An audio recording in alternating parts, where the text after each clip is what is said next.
Hello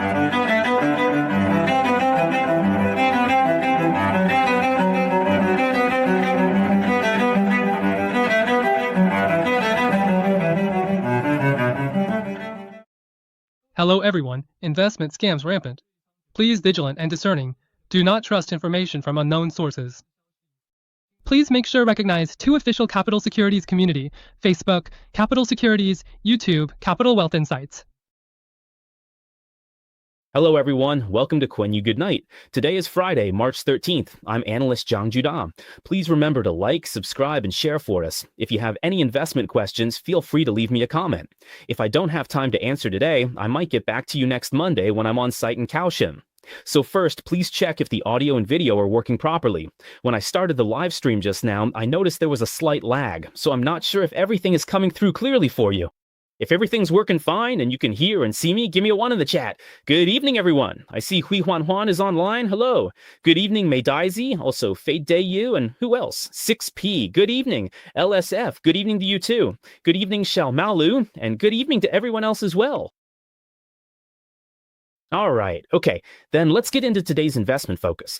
If everyone's audio and video are working fine, let's go ahead and analyze tonight's investment prices and discuss the current situation.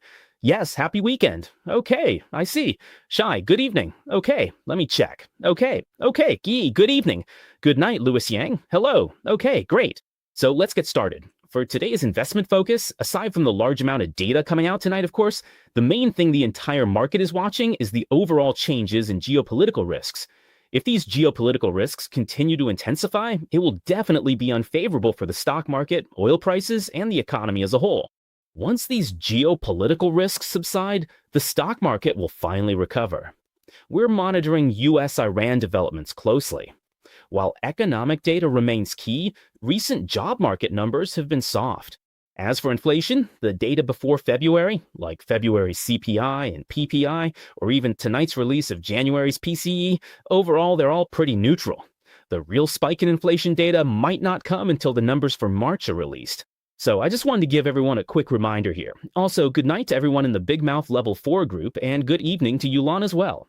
Now, for our first investment focus, Trump dances southward, which of course refers to the US-Iran situation.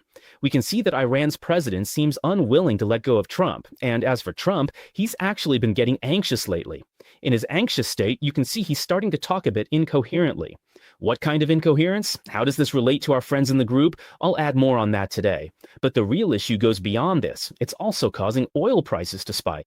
Now, this also includes other supply chain, raw materials, and so on, which are all starting to stir as well. If, later on, we mention some related raw materials or products, or even things connected to semiconductors, everyone needs to be especially cautious, because there's a real possibility we could see a repeat of the supply cutoff crisis like what happened between Ukraine and Russia in 2022, so we can't let our guard down. So what about the US-Iran conflict? If it drags on for 2 or even 3 months, a lot of raw materials will be affected, not just oil prices. And speaking of industry, is there any concern about TSMC? Yesterday, TSMC's ADR dropped 5%, and that's exactly why. People are now saying that the US-Iran conflict might affect the semiconductor supply chain, and even questioning which raw materials related to semiconductors could be impacted. So can TSMC actually prevent this? Recently, TSMC's stock prices dropped down to around its 50-day moving average. Buy or follow the market and sell? Watch this closely. Also, what's Elon Musk up to? He's pressuring Chinese firms behind the scenes. Since yesterday's XAI software collab news, things are moving fast. Today in SpaceX, it seems like they're also getting involved a bit with AI and even touching on the edge of space development. So what should you do if you hold Tesla stock? Of course, as we mentioned yesterday, it's recently reached the 200-day moving average, and with all this related news, we'll be giving you more updates on that today. Good evening to everyone who's working hard. All right, so what about today's data? Let's start by giving everyone a preview, because at 8:30 there will be a whole bunch of data coming out, including the annualized revised value for the US fourth quarter GDP, which is expected to be 1.4%, same as the previous value. In addition, closely related to inflation is the data that the Federal Reserve pays a lot of attention to, called the PCE. The PCE data, both the monthly and annual rates, will also be released at 8:30. The monthly rate is expected to be 0.4%, with the forecast at 0.3%. For the annual rate, both the actual and expected values are the same, coming in at 2.9%. As for the core value excludes items like crude oil and food, which tend to be more volatile. Core monthly rate was 0.4%, forecast same. Annual core was 3%, expected to hit 3.1%. Will it drop at 8:30? I see January's personal spending was 0.4%, forecast 0.3%, both out at 8:30. Finally, monthly durable goods orders were minus 1.4%, forecast a rise to 1.2%. Aside from the data at 8:30, at 10 o'clock tonight, after our show ends, if you're reading up, you should definitely pay special attention because there are also a few very important data releases after 10 o'clock. These include, for example, the U.S. January JOLTS job openings. The previous figure was 6.542 million, and the forecast is for a slight increase to 6.7 million. In fact, if we look at this trend chart, the JOLTS numbers have been steadily declining. This represents the total number of job openings across all businesses, and in fact, it keeps shrinking. There are, of course, many reasons for this reduction. Besides issues like the U.S. government shutdowns, layoffs, and so on, I think the biggest factor is actually related to AI. The widespread adoption and rapid advancement of AI will naturally replace a lot of human labor needs. There's a huge demand, especially in high-tech industries. Many major tech companies like Microsoft, Google, and Amazon are constantly developing AI. But as AI evolves, you'll see its own creators being replaced. That's why companies lay off thousands at once. This trend just keeps going downward. Long term, this persists. Over time, there will be fewer and fewer jobs, which means fewer people will be employed.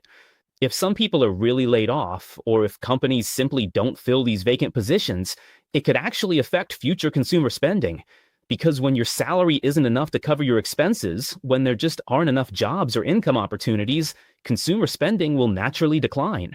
So regarding these job vacancies, I checked again around 10 p.m. and noticed that the forecast was only slightly adjusted upward to 6.7 million. As for the University of Michigan Consumer Sentiment Index for March, the previous reading was 56.6, and it's only expected to drop to 55. This will also be announced at 10 p.m. Looking at 1- and 5-year inflation expectations, we see the market's forecast. The 1-year expectation jumped from 3.4 to 3.7%. This is mainly due to U.S.-Iran geopolitical risks pushing up oil prices and inflation, increasing price pressure. That's why the 1-year expectation hit 3.7% today. The 5-year outlook is less dramatic, edging from 3.3 to 3.4%.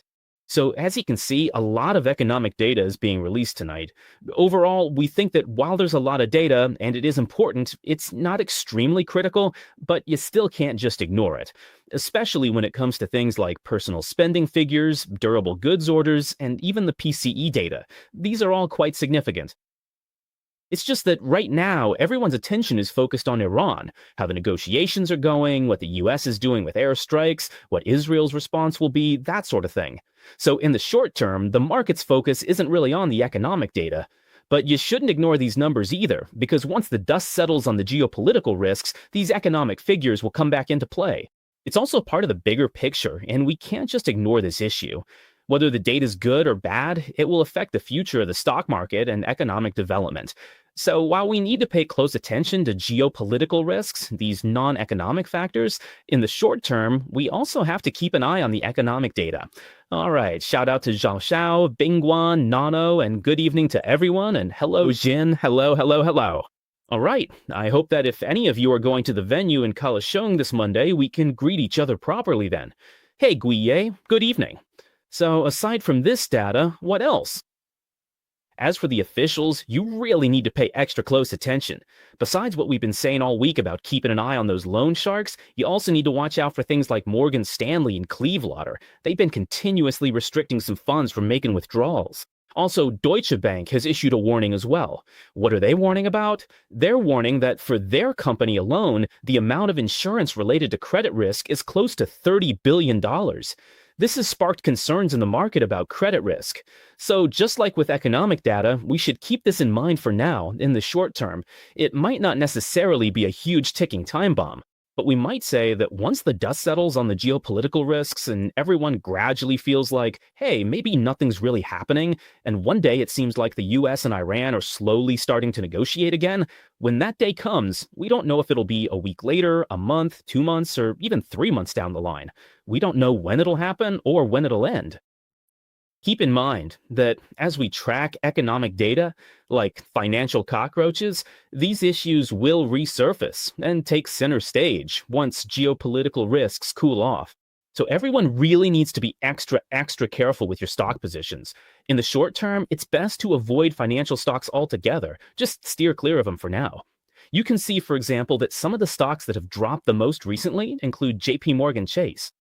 Then there's Morgan Stanley, Citibank, and even Goldman Sachs. All of them have already fallen below their 200-day moving averages. So when it comes to financial stocks, this credit crisis isn't just something that's not happening, it is brewing. It's just that everyone's attention seems to be focused on geopolitics or Bank of America, but don't forget about this.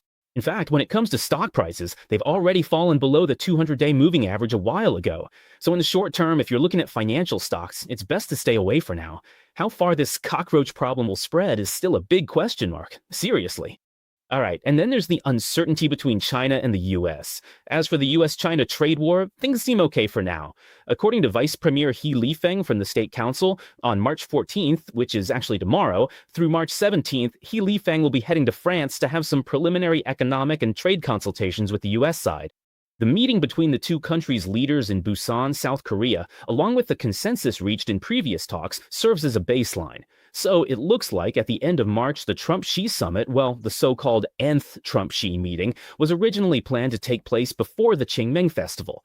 During this process, if the pre-meeting talks from March 14th to 17th go well, then at the end of March or early April, Trump still has a chance to meet with Xi Jinping.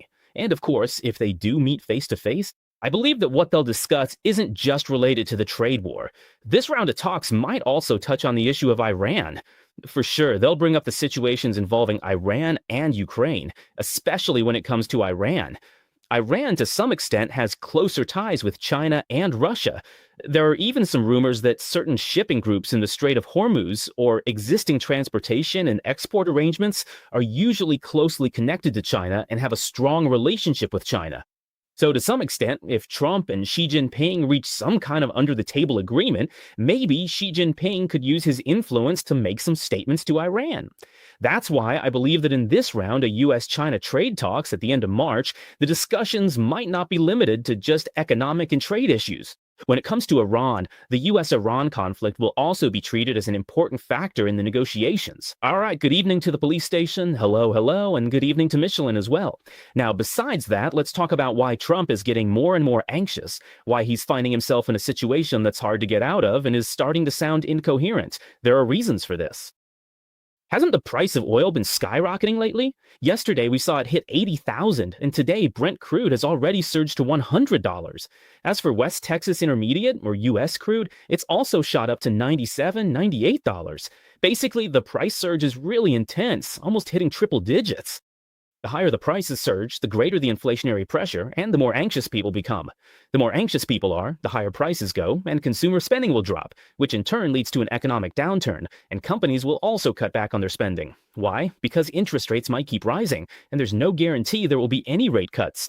The Federal Reserve's dovish stance on rate cuts will also weaken, and their motivation to cut rates will decrease. Why is that? Because when prices are high, the Fed doesn't need to cut rates. If they do, inflation could get even worse. If the Fed doesn't cut rates, the stock market won't easily go up. If the Fed doesn't cut rates and interest rates stay high, the cost of borrowing for businesses and the spending pressure on consumers will both keep increasing. So everything is interconnected. One thing leads to another, and the pressure just keeps building. If this cycle isn't managed well, and if any link in the chain breaks, it could have a huge impact on the entire GDP and the economy as a whole. So why do I say that Trump sounds a bit incoherent? He sees oil prices constantly rising, right? He sees oil prices going up like this, and yet what did he say yesterday? Do you know? He said that US oil production, actually just yesterday, someone online asked me, isn't US crude oil production at an all-time high? So why is Trump making such a fuss about it? As for U.S. crude oil production, I pulled up the data today.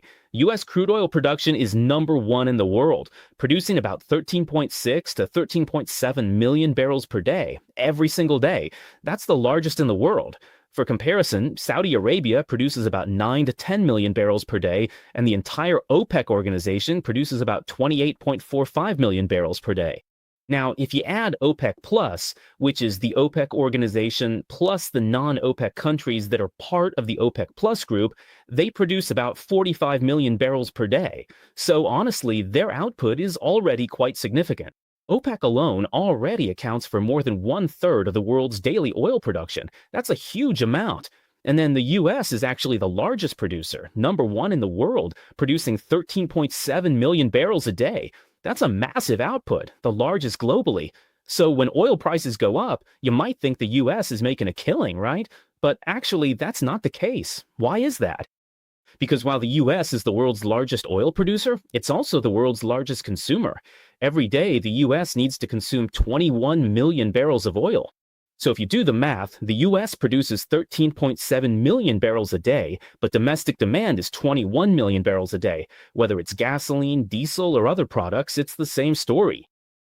Altogether, that's 21 million barrels a day, so supply can't keep up with demand. There's a shortfall of nearly 6 to 7 million barrels. Just think about it, a shortage of 6 to 7 million barrels a day. The US is the world's top producer, but also the world's top consumer. In this situation, what does a daily gap of 6 to 7 million barrels mean? It means that as long as this gap of 6 to 7 million barrels a day persists, crude oil prices will just keep rising, and the pressure from this supply-demand gap will only get worse. That's why I think Trump is starting to sound a bit incoherent. He's getting nervous, the pressure is mounting, and now he's talking about the whole world. It's true that low oil production means higher oil prices, and of course they make a killing when prices go up, but their domestic demand is even greater. So even though oil prices rise, can they actually make money? They can't, because their demand is even higher. It's 21 million barrels. They have to quickly import even more oil, bring in more oil to use, and all of that is a cost. Those costs will keep rising. So what are they saying? Basically, in the short term, the main reason for the spike in oil prices is for war. It's all about stopping Iran from getting nuclear weapons. Also, he said he hopes the market, specifically the Federal Reserve, he mentioned 8 members, hoping those 8 will move quickly to cut interest rates. Why? Because prices are rising, but interest rates haven't come down. And recently, the 30-year mortgage rate, last week, it actually dropped to 6%, right? We just told everyone a few days ago that it went down to 6%. Trump was pleased that Fannie Mae and Freddie Mac recently bought $200 billion in MBS to lower interest rates. With the Fed unreliable, he had the two agencies buy those securities. Rates initially fell to 6%. But with recent inflationary pressure, mortgage rates shot back to 6.11%. Yields and expectations are trending up, causing that spike. That's why Trump demanded they hurry and cut interest rates. He's even taken a lot of actions. What kind of actions? In order to save the economy and bring inflation down, he said he's considering waiving what's called the Jones Act. So what is the Jones Act? Simply put, it's a law that applies to certain ports within the United States. Originally, the law required that ships transporting goods between U.S. domestic ports had to be built in the United States. American companies' ships couldn't use foreign vessels. Simply put, this was meant to protect the shipbuilding industry and the rights of certain labor unions. Now, he said he might consider waiving this requirement. Why? Because if this is waived, it would mean that foreign ships could also operate between U.S. ports. How about more freedom and speed? Having flexibility would allow these raw materials, or even agricultural products, to be unloaded or imported and exported more quickly. That would help ease the supply bottlenecks within the U.S. itself. So you can see that Trump, in the conflict between the U.S. and Iran, it's only the 13th day since the fighting started. It's only been 13 days, not 13 months, just 13 days of fighting, and you can already see they're starting to feel the pinch. Whether it's the spending on weapons, $13 billion spent in just 6 days, they're just burning through money nonstop. And now oil prices are soaring, so other countries might start putting pressure on the US, arguing that every soldier needs to wrap things up quickly. Otherwise, if global oil prices keep skyrocketing and supply gets disrupted, and if raw materials can't keep up, the whole world could face an economic downturn. So I believe the pressure on Trump isn't just coming from rising prices and oil costs at home. There's also pressure from other allies like Japan, South Korea, and so on. So I believe he's already feeling the heat, to the point where he's at a loss for words and ends up saying things like, the higher the oil prices, the more money they make. But that's not true. He needs to consume 21 million barrels. But their production is only 13.7 million barrels. So actually, the situation's even worse. Good evening to Shui Taiyuan and Anna Ya as well. Hello to Shen Zhua, Cheng, and Hoso Kun. Hello, hello, hello. Xiao Xiao Bing asked, are security stocks still doing okay? Talking about Taiwan security stocks, they're tied to trading volume. Higher volume means better trades and a stronger market, boosting revenue, profits, and commissions for firms. That's the gist. So if you in a bear market or when trading volume drops, security stocks usually underperform.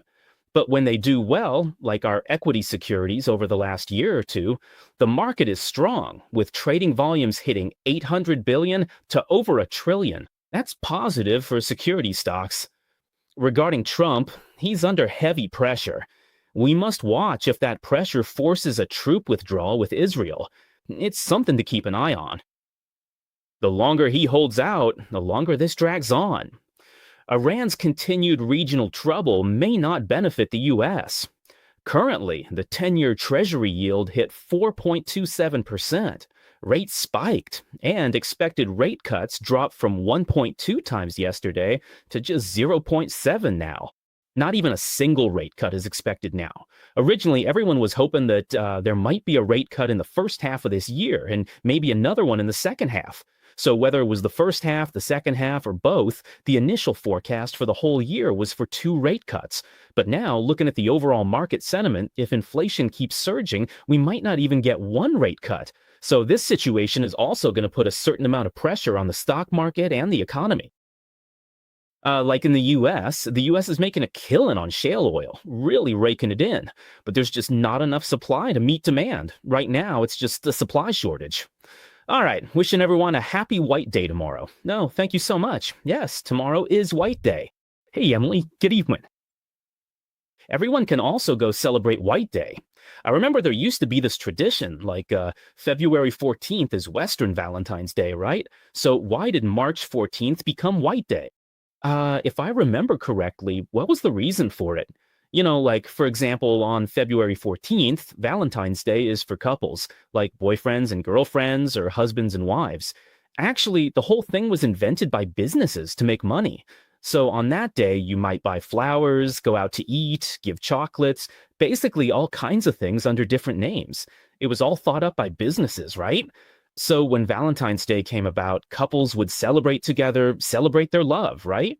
So what exactly is White Day? I heard an explanation before. I'm not sure if it's changed or not, but they said White Day is, let's say on February 14th, Valentine's Day. Maybe a girl or a guy, or maybe I'm not yet in a relationship with the other person and I confess my feelings to him. After confessing, maybe the other person hasn't given me an answer yet. Then, when March 14th comes around, after a month, see, that's why March 14th is called White Day. Sometimes it's the girl who confesses to the guy. So on March 14th, she has to wait for the guy's response. It's about whether or not he's willing to be with her, basically giving feedback. That's the general idea. So March 14th is White Day. That's what I heard a long, long time ago. I'm not sure if that's really accurate or if things have changed since then.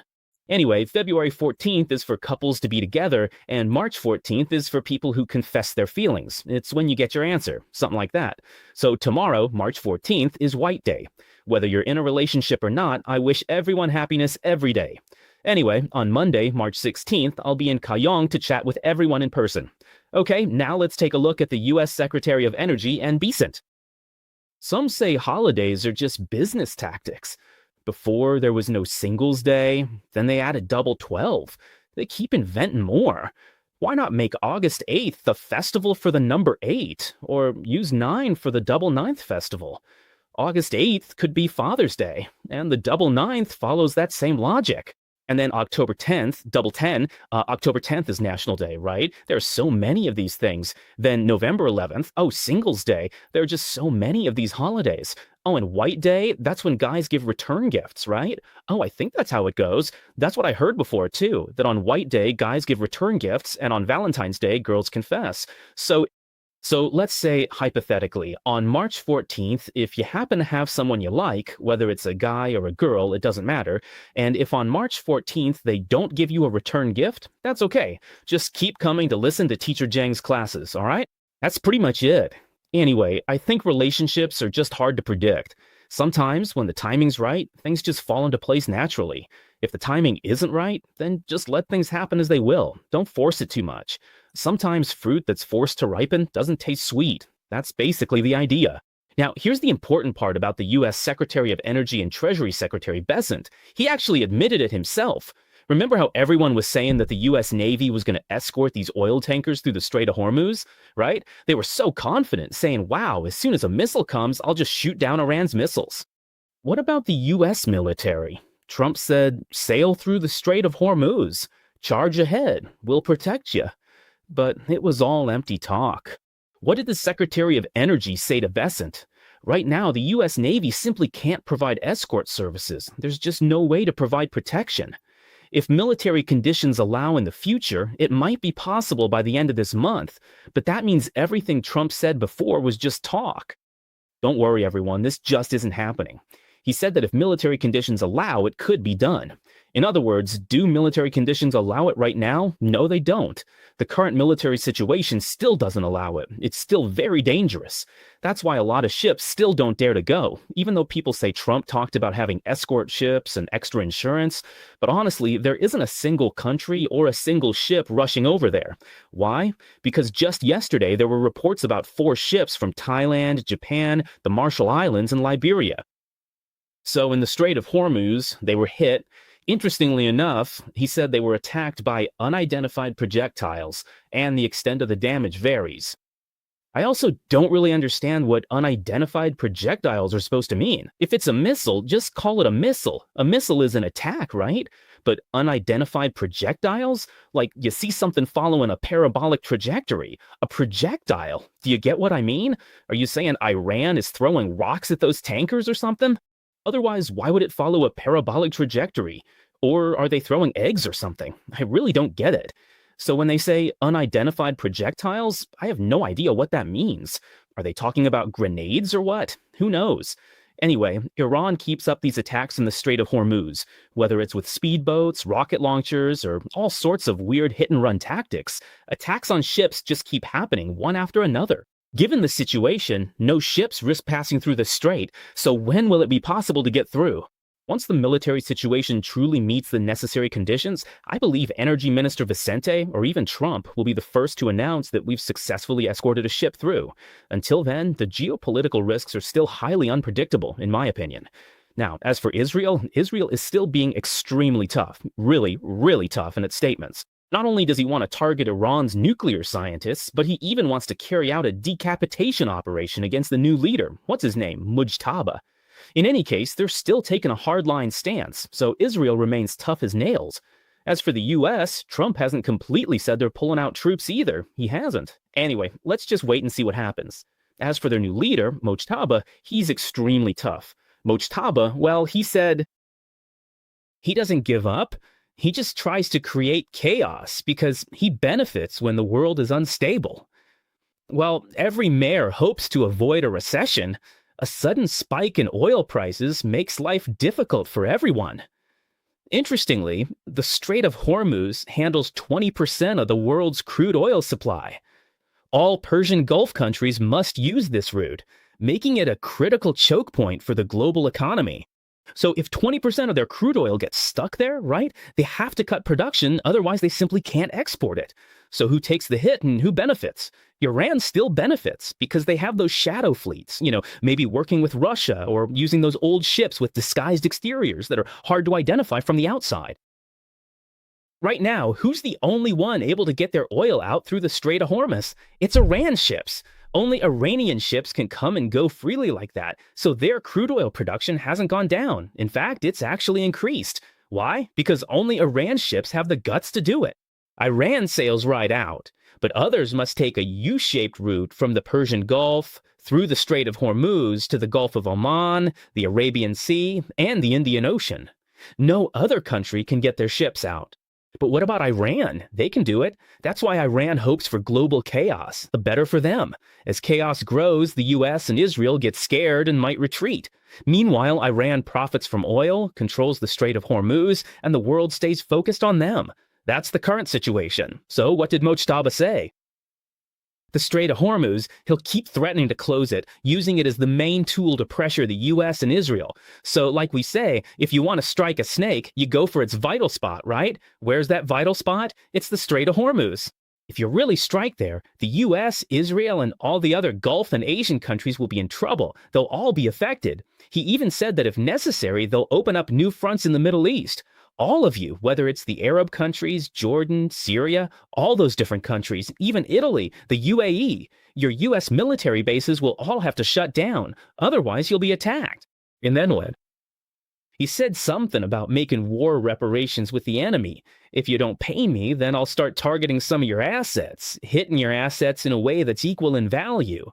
But he didn't say exactly how much he'd hit. Basically, just be fully prepared for anything.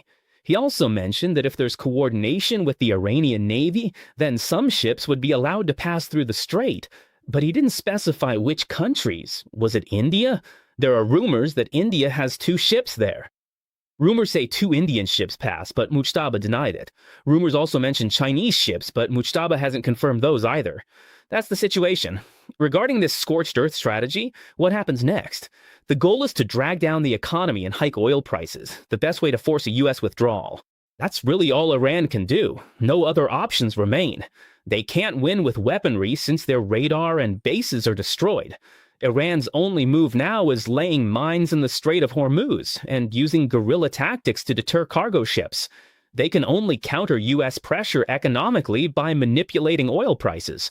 High oil prices are best for Iran, just like you said. And Melissa, good evening. Tabana might have gone long on crude oil first. Actually, it's not just Tabana. I heard from the news that Trump's son, before the conflict broke out, before February 28th, bought $30 million worth of U.S. crude oil futures. He said he's already made over $20 million in profit. That's what the news says, but I don't know if it's true or not. I'm not sure about the details. All right, someone in the chat asked if there are a lot of female colleagues at the teacher's company and if it's easy for him to find a partner. Well, let me tell you, you might not know this if I don't say it. Brokerage firms, how should I put this about brokerage departments? If we're talking about the business units like the front desk, there tend to be a bit more women than men. The front desk is the first line, serving customers directly, so there are probably a few more women. From what I see right now, the ratio is about 60% women to 40% men. So right now it's about 60-40 with a few more women. In the administrative departments, there are mostly women too. But what's interesting is, in our investment advisory and research departments, let me tell you, in those departments, 8 or even 9 out of 10 people are men. Seriously, out of 10 people, 8.5 or even 9 are men. That's just how it is. All our supervisors, deputy supervisors, and the researchers, pretty much all of them are men. In all our departments, it's almost all men. Only in the administrative unit are there a few women. So in our investment advisory department, honestly, it's not easy if you're looking to find a partner here. It's really not easy. Everyone just has to go out and look for opportunities on their own. That's pretty much how it is. Okay, A-N-A-Y, Iyer, good evening, good night. All right, that's the current situation in the TA department. Just wanted to give everyone a little update on that. Crude oil prices surged today, up 1.94% to nearly $98.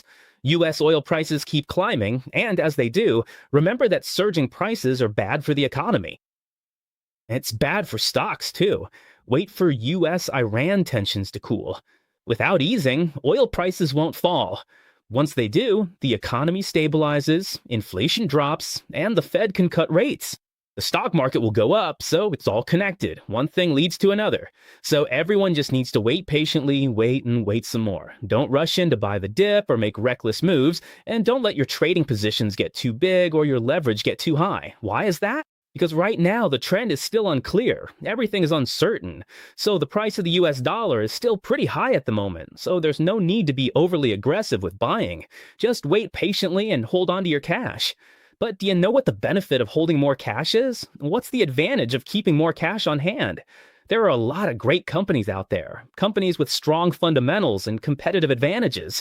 Some of them have recently been oversold or have been unfairly beaten down. Hold cash for buying opportunities. If you don't wait now, when will you?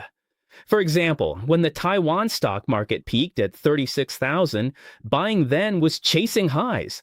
But after a pullback to 30,000, you can pick up stocks like TSMC or MediaTek. Same for the US market. Market pullbacks create buying opportunities in tech giants like Microsoft or Google.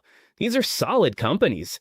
Tesla, TSMC, Meta, and Amazon all offer great entry points at the bottom.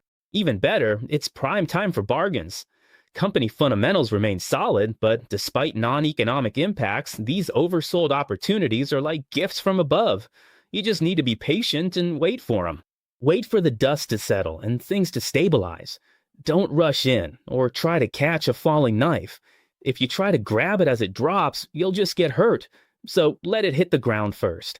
So what do you do next? You wait for the shoe to drop, one after another, clink, clank, clank, clank. Once everything is landed, then we can slowly pick up the diamonds lying on the ground. There will definitely be plenty. When the time comes, we'll talk more about this during the presentation. Actually, there's a lot to discuss. Good evening, Caesar. Good night to I Love Jolin as well. Good evening, Jolin. It's exactly 8:30 p.m. right now. Let's take a look at the recently released economic data. First, let's take a look at the PCE data from the US. For the core PCE, or just PCE, the monthly rate just released is 0.3%, which is in line with expectations, no big surprises, and the market didn't react much. The annual PCE rate is at 2.8%, which is slightly lower than last month's 2.9%. As for the core PCE monthly rate, it's at 0.4%, matching expectations and the previous value. The annual core PCE is 3.1%, also in line with expectations, and just a tiny bit higher than last month's 3%. It's just slightly higher. Looking at the inflation data, there's nothing to worry about for January. Inflation isn't out of control. The numbers are stable, which is great. Everything aligns with expectations and matches previous values. But this is just for January. Just for January. The data for February probably won't be out of control either, because the actual fighting didn't really start until February 28th. To put it simply, the real fighting started around March 1st, and from then on, things have been going on as usual. So the inflation data for March should spike up to around 3%, 3.5%, or 3.4%. Be more cautious then, but for January and February, the CPI, PPI, and PCE are nothing to worry about. At 8:30, monthly and yearly PCE numbers were released. Core values were good and as expected. Personal spending was 0.4%, higher than expected, matching the previous value. January consumer spending looks great. And then Q4 GDP was revised down to 0.7%. The previous value was 1.4, so nearly halving it shows the economy isn't as amazing as imagined. It's not unbelievably good. It just dropped from 1.4 to 0.7, which is telling. It hasn't reached an economic recession. Growth is just cooling off. So this drop from 1.4 to 0.7% reflects that. This might worry the market, seeing it cut in half twice, but the economy is still growing. Durable goods orders are now at 0%, which is below expectations. So these are the data that were just released at 8:30, especially the PCE inflation we just talked about.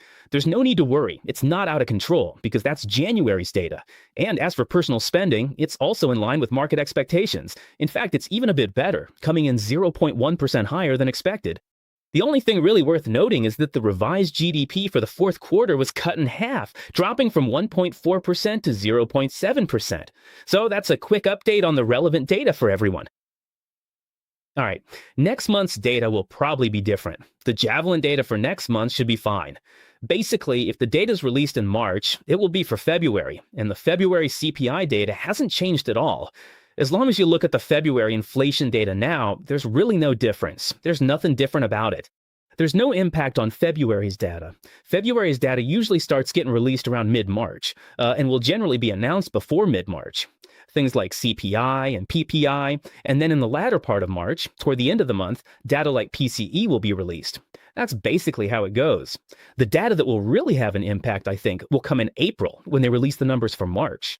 At that time, everyone will need to keep a close eye on these changes, really pay attention to what's happening. Good evening. Someone asked if there's still hope for buying Inalux at 32. I don't currently hold any Inalux shares. With so many stocks, I can't give specific advice. We focus on US stocks, but Inalux has been strong lately due to its low Earth orbit satellite work and SpaceX collaboration.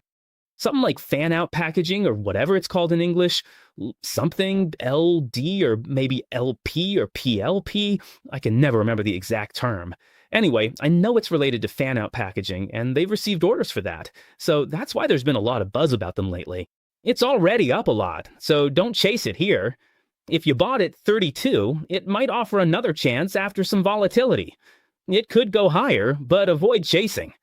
Without the charts, I can't give exact levels, but while these stocks are decent, don't chase spikes. It's just a short-term move. Don't talk big. For stocks, buy on pullbacks. Thanks, Lin Tingwei. Is it FOPLP or just PLP? I forgot the start, but it ends in PLP.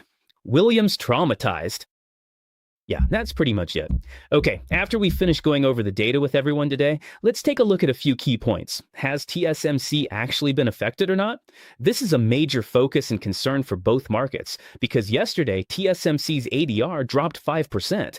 Today, TSMC's stock in the spot market didn't fall as much, but the ADR dropped first. Why did the ADR drop first? Because, again, it's the US market. Everyone knows how the US market is. The US ADR is one thing, but in Taiwan, the National Stabilization Fund and government heavily support TSMC. Why? Because TSMC is 45% of the Taiwan stock market's weight. Moving TSMC moves the whole market.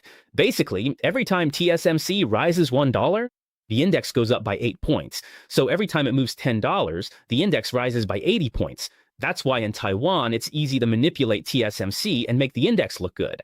So why didn't TSMC drop more than 5% today? It's because there's still some mysterious heavy hand in the market. But with the ADR, there's no one holding it up. There's no National Stabilization Fund to support it. That's why the ADR dropped 5% yesterday. And a big reason for that is exactly this situation. So why do I say it's not just about oil prices right now? Why isn't it just oil prices? Other factors matter. Some say it's serious, thanks FOPLP. Regarding Inalux, oil is surging, but with the Strait of Hormuz blocked, it's like the Ukraine-Russia situation. And what about the dark side? 1/3 of the world's fertilizer raw material, urea, which is used to make fertilizer, has gone up by 35%. That's huge. If you buy a bag, the cost of urea as a raw material for fertilizer has increased by 35%. What does that mean? It means that for farmers, what are they supposed to do? Rice, corn, wheat, when you go to fertilize these crops, your costs go up by 35%. So let me ask you, when you harvest your crops, won't the price of food go up in the end? Will food prices skyrocket? Yes, they will. And what happens when prices soar? The cost of living for everyone will shoot up, so the pressure becomes enormous. We must be careful in the future. The Persian Gulf accounts for 8% of global aluminum production. Prices have hit a 4-year high, shooting up again as everything gets more expensive.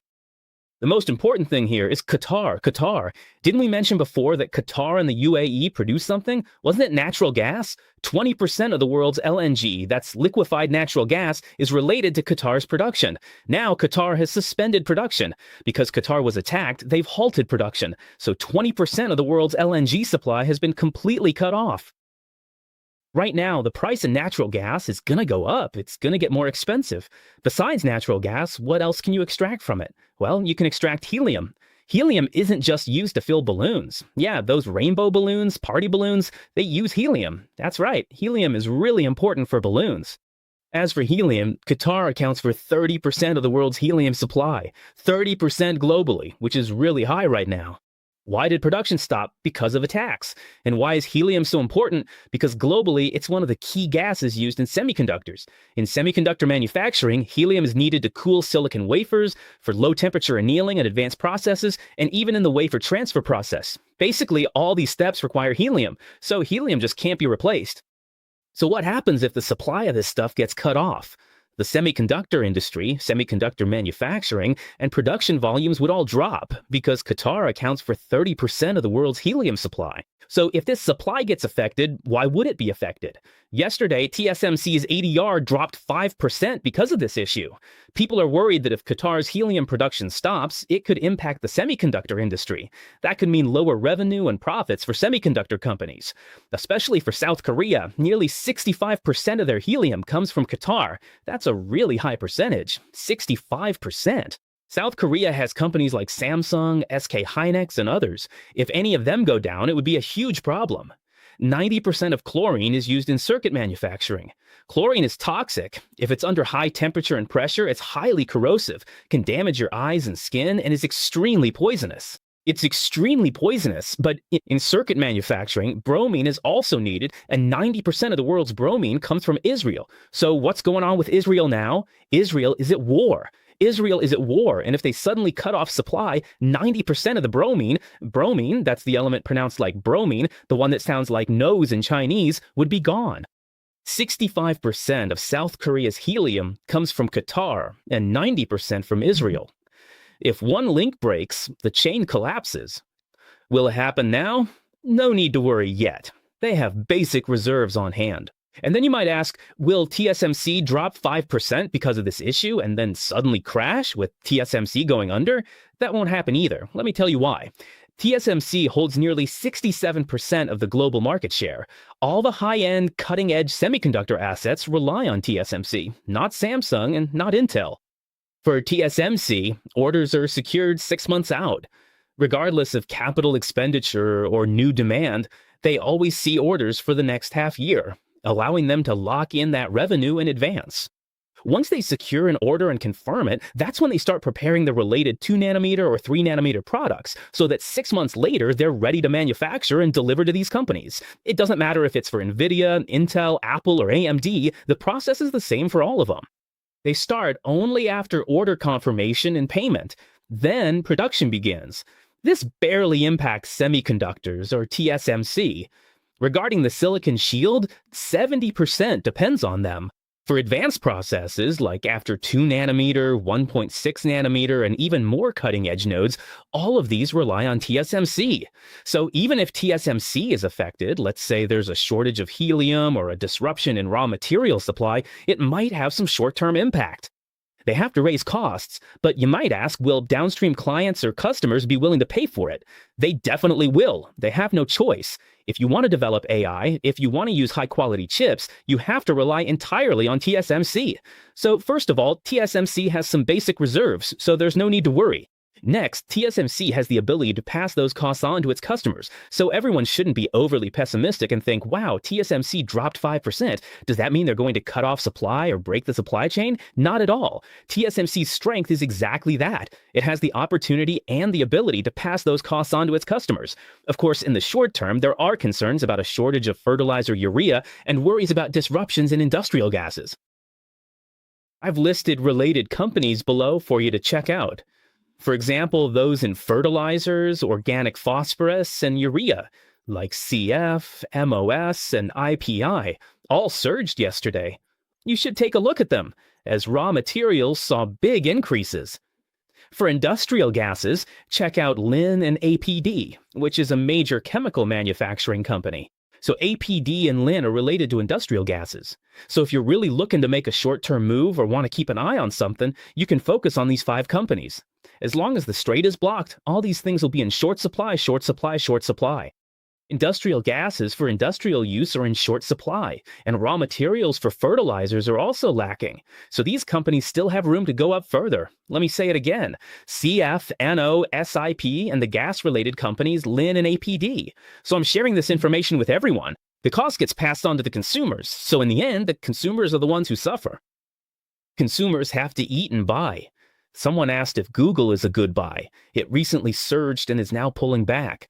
Once it finishes consolidating, there will be opportunities, but it's still in that period now. Expect some volatility and consolidation for a while. Its stock price, including monthly and quarterly averages, is turning downward and looks choppy. Google just needs time to consolidate, but its fundamentals are fine. I heard they even spent $30 billion to buy Meta. They bought that Israeli cloud security company, Wiz, for $30 billion, which was a good move. It's going to help with their AI developments, AI security, and cloud computing. So there's really no big issue with Google. Fundamentally, there's nothing to worry about. Just be a bit cautious on the technical side. V20 asked whether 301 will affect TSMC. I don't think it will have much of an impact. The impact doesn't reach the scope of Section 301. As discussed yesterday, the U.S. aims to address unfair trade aspects, citing intellectual property infringement or forced technology transfers as reasons. And then, using these reasons, they want to impose additional tariffs on other countries. So yesterday, didn't Trump say he was going to reassess 16 countries? He's going to conduct some investigations, right? As for TSMC, the impact won't be significant because the U.S. relies on their tech, and they're already building several plants there. With $65 billion invested, TSMC is well positioned. Will be exempted. I think TSMC will be exempted because they've already invested so much money. They built so many factories over there. The main purpose of Section 301 is to do what? It's mainly to make up for the fact that the Supreme Court ruled that Trump couldn't use the IEEPA Act to impose a 15% global reciprocal tariff. IEEPA can't be used to impose illegal tariffs, so Trump used Sections 301, 232, and 122 to get around IEEPA. So basically, it's just the same thing in a different package. So will this have any extra impact on TSMC? I think the impact is minimal, almost none at all. So that's my answer to William's question. Good evening.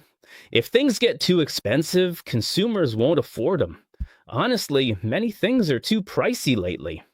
TSMC dropped 5.03%. Keep an eye on the quarterly moving average.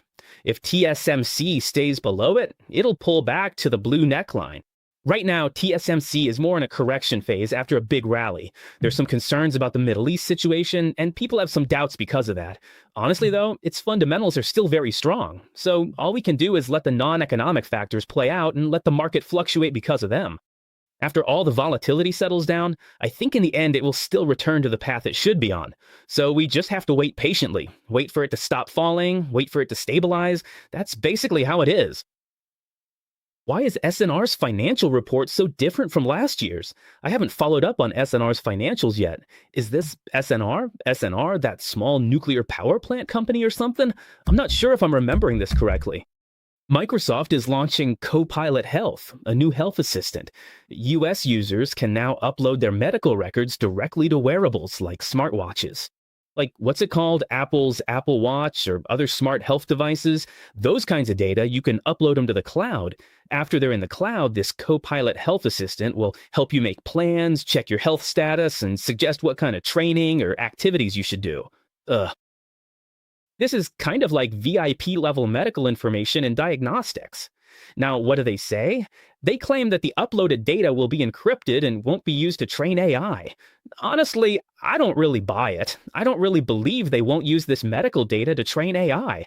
I think that's pretty much impossible, because once the data is uploaded to them, who knows how they're really going to use it? You just don't know, right? You have no idea. They need this big data if they want to develop related health devices or health AI in the future. There's no way they don't need this kind of data. So are you telling me that after you upload it, they're really not going to use it at all? I just don't buy it at all. But there's nothing you can do about it. If you want to use their features, you have to pay a certain price. It's just like if you want to use Meta's social platforms like Facebook or Instagram, they'll tell you up front that your privacy, your photos, your contacts, all of that, they're going to use it. There's nothing you can do because you're using their stuff for free. So if you're using their AI or their platform for free, of course they have the right to use your data. That's just the idea of users pay in some way. So there's no way around it. That's why I think when Microsoft launches this Copilot Health Assistant in the future, it's going to be practical. It's clearly the future trend. But right now, Microsoft's biggest issue is that despite their 27% stake, OpenAI remains unprofitable. They're still burning cash faster than they earn it. With higher expenses, Microsoft's stock dropped from $550 last October to $401 now. It looks weak, with moving averages in a bearish alignment. I don't see it stopping its fall quickly. It needs time to consolidate. Later, President Gao Shong can discuss these rounded patterns and when the decline might end. We'll add more updates for everyone on Monday. As for Microsoft's news, we'll share more details with everyone. This is related to the development of the industry. Lastly, let me mention Tesla. So Tesla, yesterday we talked about its new software collaboration with X's AI, but today they announced that they've received approval from the US government. The previous $2 billion investment in XAI can now be converted into equity in SpaceX. Now that's interesting.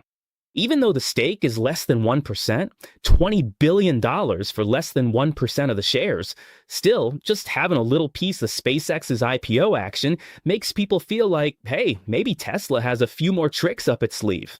That's really all there is to it, but honestly, their stake is tiny, just over 1%, really very little. It's just that this topic, maybe.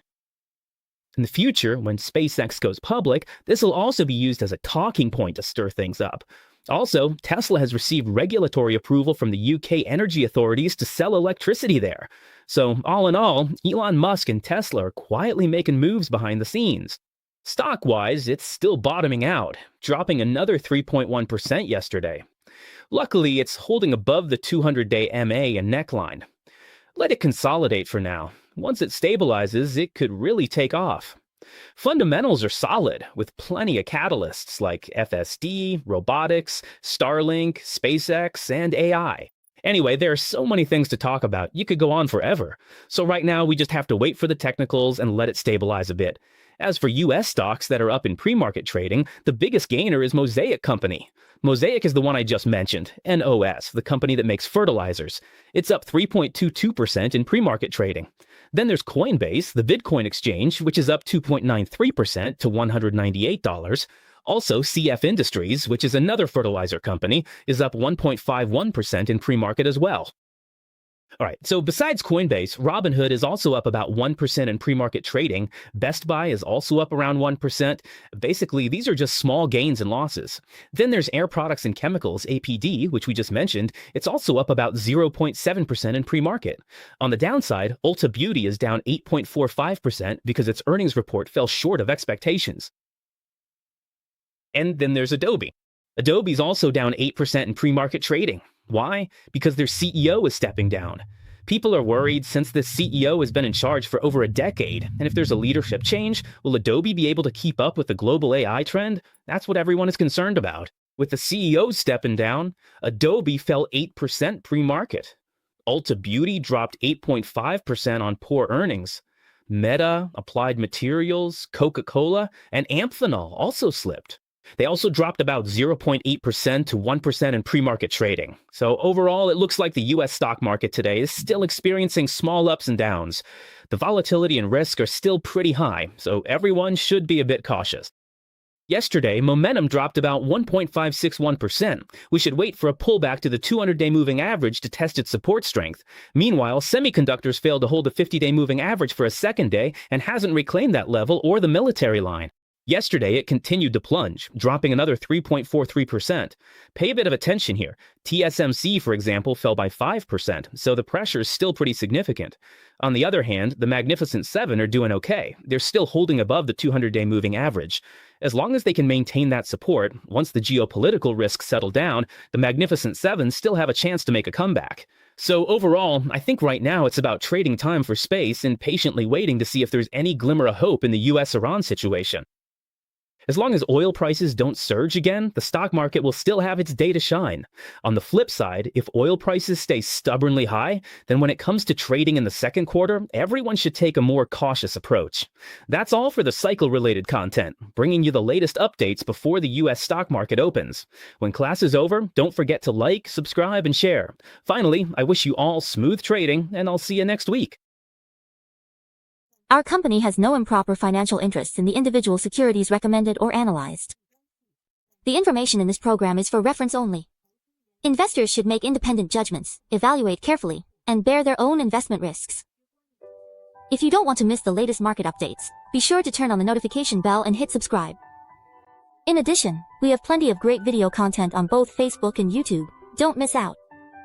In our group, we share in-depth explanations of global financial events with you every day.